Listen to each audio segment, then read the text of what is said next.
जल से बारू तू नहैले। हेलो नमस्कार दोस्तों, मैं शिवेंद्र आप सभी को स्वागत करते हैं शिवेंद्र ब्लॉग में। कैसे हैं दोस्तों? उम्मीद करता हूं आप लोग बहुत अच्छे होंगे। तो भाई लोग बता दूं, खेसारी भैया का धर्मपत्नी है जो चंदा देवी, सो वो कल मतलब ऋषभ को स्कूल से लाया कार में बैठा के रेंज रोवर से। तो भाई लोग आप लोग देख सकते हैं काफ़ी गजब का लगा था। और खेसारी भैया बोला कि आप ये कार चला के देखिए रेंज रोवर, कैसा लगता है आपको। तो भाई लोग चलाए, बोले एकदम अच्छा है, एकदम काफ़ी कंफर्ट है, एकदम मस्त है इस बार का कार।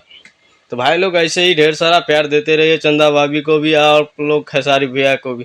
और कल साथ में चंदा भाभी भाभी और खेसारी भैया भी साथ में गए थे घूमने के लिए मंदिर की साइड।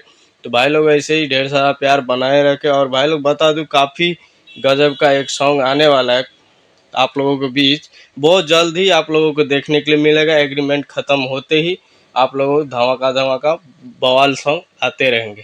तो भाई लोग मेरे चैनल पर नया है तो चैनल को सब्सक्राइब कर लीजिए और बेल आइकन दबा कर पेस्ट करें ताकि हर अपडेट आप लोगों को सबसे पहले मिले। चलते हैं अगले वीडियो में मिलते हैं, तब तक के लिए